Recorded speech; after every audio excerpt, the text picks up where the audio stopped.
नए साल की आप सभी को हार्दिक शुभकामनाएं। कैसा रहा आपका नया साल? कमेंट करके ज़रूर बताइएगा। मेरी तो इस मतलब कि 2024 का जो आखिरी 15 दिन था ना, बड़ा ही हेक्टिक था लेकिन बहुत मज़ेदार भी था। तो आगे आगे वीडियो में मैं शेयर करूँगी कि ये 15 दिन मेरे कैसे बीते, आप लोगों के कैसे बीते, कमेंट कीजिएगा। आप लोगों ने काफ़ी सारी चीज़ें प्लान की होगी, लेकिन मैंने तो कुछ प्लान ही नहीं किया था। अनप्लान मेरे साथ इतना अच्छा सब कुछ हुआ कि मैं आपको बता ही नहीं सकती हूँ। तो चलिए, मैं जा रही हूँ जामनगर से पुणे। अब पुणे क्यों जा रही है, थोड़ी देर में ही आपको पता चल जाएगा। अच्छा, लोकल ट्रेन में कौन कौन इस तरह से जब खाते हैं, 20 रुपए के समोसे ले लो, 20 रुपए का बड़ा पाव ले लो और मिक्सचर ले लो, ये ले लो, आते रहते हैं। आप लोग भी लेते हो क्या इन भैया से? कमेंट करके ज़रूर बताइएगा। मैं तो यहाँ पर चिप्स खा रही थी और जूस पी रही थी। वैसे मैं घर से खाना बना कर के लाई थी, मैंने कुछ भी दिखाया नहीं आप लोगों को, लेकिन मैं खाना बना कर के लाई थी। मैं बाहर की कोई चीज़ नहीं खाती हूँ, ट्रेन में स्पेशली मैं घर से ही बना कर लाती हूँ, वही खाती हूँ। और ये था साबरमती नदी। तो सुबह के 5 बजे हम मुंबई पहुँचे। इसके बाद लोकल ट्रेन से हम लोग गए वीटी, वहाँ से फिर ट्रेन पकड़ के हम लोग पहुँच गए मुंबई। और ये है मेरी ननद का ससुराल, जिसकी अभी अभी शादी हुई है। तो 15 दिसंबर को थी इसकी रिसेप्शन। तो ननद की रिसेप्शन के लिए ही हम गए थे पुणे। और पुणे पहुँचते ही ना 12 बज गया था, हमें लेट हो गया था, ट्रेन थोड़ा सा हमारा लेट हो गया था। तो जैसे ही हम पहुँचे, वहाँ पर हो रही थी स्वामी सत्यनारायण भगवान की कथा चल रही थी। तो वही मैं आप लोगों को दिखा रही हूँ कि हमारे यहाँ ना शादी के बाद इस तरह से सत्यनारायण भगवान की कथा दूल्हा दुल्हन को सुनाया जाता है, नए जोड़े को सुनाया जाता है। बहुत अच्छा था। अच्छा, कौन से ये में इस तरह से नाक से सिंदूर लगाया जाता है, कमेंट करके ज़रूर बताइएगा। हमारे बिहार में तो ये स्पेशली होता है और बहुत अच्छा माना जाता है। इस तरह से आप लोगों में भी जब पूजा होता है तो क्या आप लोग भी गठजोराव बोलते हैं? हमारे यहाँ पर तो इसको गठबंधन, मतलब कि इस तरह से गांठ बांध करके ही पूजा करते हैं। पति पत्नी जब भी पूजा पर बैठते हैं तो गठजोराव जरूर होता है।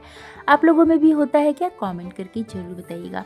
और ये जो पंडित जी है ना, ये है मराठी पंडित जी, लेकिन हमारे लैंग्वेज में पूजा करा रहे थे।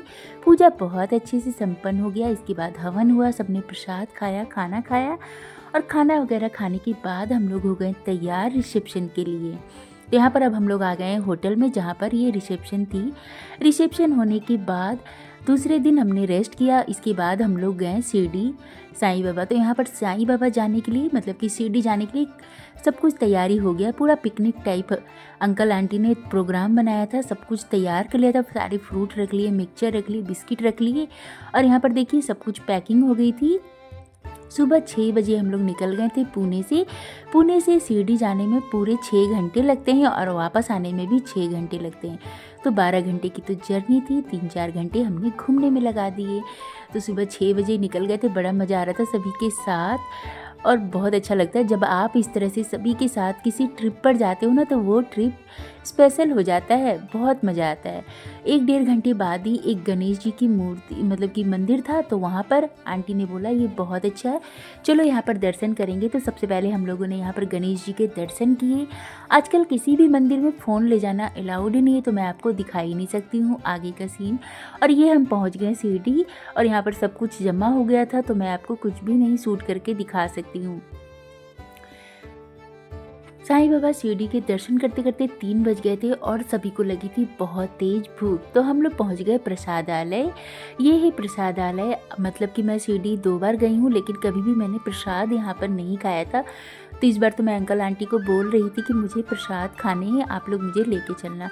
वो भी फर्स्ट टाइम ही गए थे, सभी लोगों को बहुत मज़ा आया, हम सभी ने प्रसाद खाया। और ये देखिए जो प्रसादालय है ना, काफ़ी स्पेसियस में बना है, बहुत अच्छा है, काफ़ी क्लीनशिप है यहाँ पर, बिल्कुल भी कुछ भी गंदा नहीं है। और 1-2 दिन में ही हमारी दोस्ती इतनी अच्छी हो गई थी, इतनी फ्रेंडली थी मेरी ननद की सास, कि मैं आपको बता ही नहीं सकती हूँ। प्रसादालय का खाना देखिए, ये है खाना, रोटी, दही, प्याज, सैलेड में दाल और था चावल, पापड़।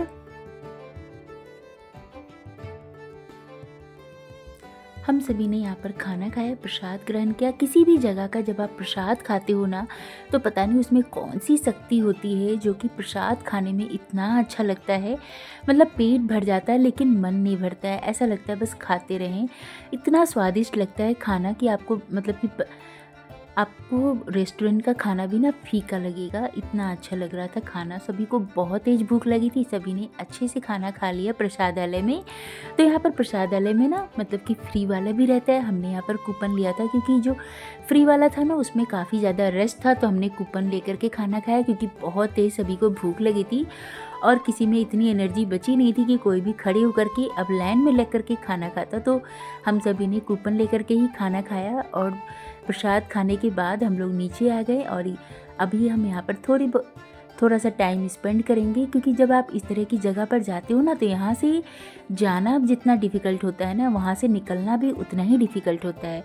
मतलब बोलते हैं ना, भगवान जब तक आपको बुलाते नहीं हैं आप वहाँ पहुँच नहीं पाते हो, और जब पहुँच जाते हैं तो फिर वहाँ से मतलब कि निकलने का भी मन नहीं करता है। इतना अच्छा लगता है कि बस अभी तो आए हैं, अभी क्यों जाना है। इतना अच्छा लग रहा था, सभी को मन कर रहा था कि थोड़ी देर और रुकते, लेकिन हमें घर आने में पूरे 6 घंटे और लगने वाले थे।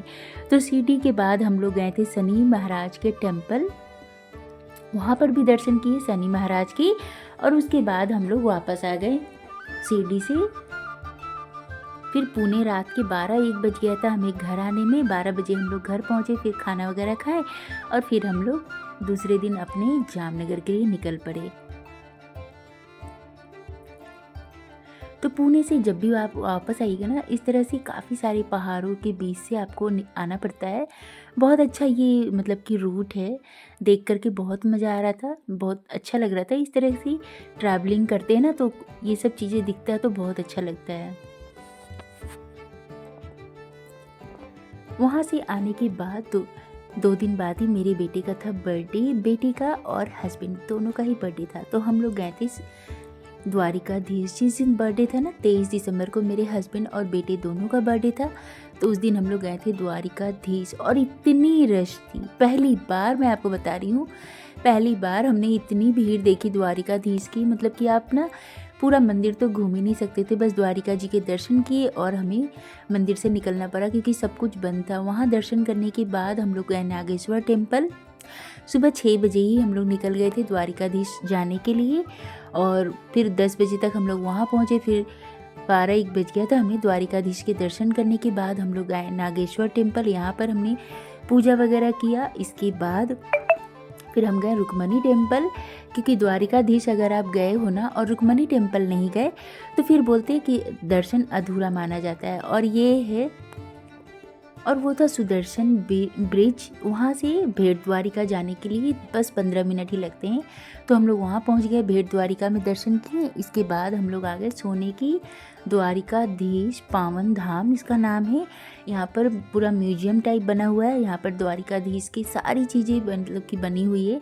बहुत अच्छा लगेगा, जब भी आप द्वारिका जाओ यहाँ ज़रूर जाइए, क्योंकि काफ़ी सारे लोग नहीं जानते हैं, उनको शायद पता नहीं होगा, लेकिन आप यहाँ जाओगे तो आपको बहुत अच्छा लगेगा। म्यूजियम टाइप बनाया हुआ है, सभी चीज़ों को बहुत अच्छे से एक्सप्लेन किया हुआ है। दूसरे दिन हमने मनाया बर्थडे, हस्बैंड और बेटे दोनों के लिए मैंने अलग अलग केक बनाया था। हस्बैंड के लिए रेड वेलवेट केक और बेटे के लिए फ्रूट केक बनाया था। सभी को बहुत पसंद आया। और खाने में बनाया मैंने पिज्ज़ा, बर्गर, फ्रेंच फ्राइज़। पापा लोगों को तो बहुत मज़ा आया, उन्होंने फ़र्स्ट टाइम ही खाया था केक भी और पिज्ज़ा वगैरह भी, कभी नहीं खाया था। उसके 2 दिन बाद फिर मैं गई सोमनाथ। तो आप लोग भी दर्शन कर लीजिए सभी तीर्थ धाम के। सोमनाथ में भी पूजा वगैरह करने के बाद मैं आपको दिखा रही हूँ। देखिए फ़ोन पहले ही जमा हो जाता है, तो काफ़ी दूर से मैं आपको दिखा रही हूँ। देखिए मंदिर काफ़ी दूर है और ये मैं बाहर से ही थोड़ा बहुत आपको शूट करके दिखा रही हूँ। तो कैसा लगा आज का वीडियो, आप लोगों ने क्या क्या किया नए साल में कमेंट करके ज़रूर बताइएगा। थोड़ी सी भी वीडियो अच्छी लगी हो तो लाइक, शेयर एंड सब्सक्राइब कर दीजिएगा। सोमनाथ में भी बहुत अच्छे से दर्शन हो गया था। तो ये पूरा 15 दिन तो मेरा इस तरह से हेक्टिक गया, और मैंने काफ़ी सारे रेसिपीज़ भी बनाए, धीरे धीरे करके आप लोगों के साथ शेयर करूँगी, क्योंकि काफ़ी ज़्यादा बिजी थी तो मैं कुछ भी शेयर नहीं कर पा रही थी। मिलते हैं फिर कल के ब्लॉग में, तब तक के लिए बाय बाय, टेक केयर।